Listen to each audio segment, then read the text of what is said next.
साधारणपणे इतिहासाचे अनेक कालखंड आपल्याला माहीत आहेत, प्राचीन, मध्ययुगीन आणि आधुनिक.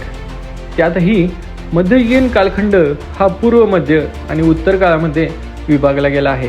इसवी सनाच्या 6व्या शतकापासून ते 12व्या शतकाच्या अखेरपर्यंतचा काळ हा पूर्व मध्ययुगात मोडला जातो. या कालखंडात अनेक राजकीय सत्ता उदयास आल्या. त्यापैकी एक प्रबळ आणि प्रमुख राजघराणं म्हणजे चालुक्य.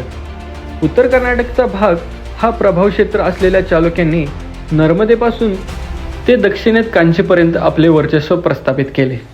चालुक्यांची मुख्य राजधानी होती बदामी. चालुक्यांच्या अनेक शाखा दख्खन भागात नांदल्या.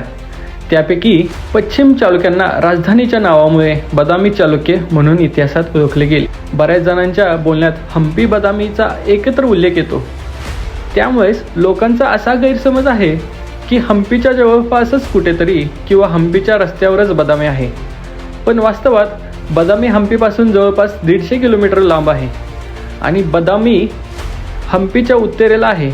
पण सरस हम्पी आणि बदामीचा उल्लेख एकत्रच होत असल्याचं पाहतो.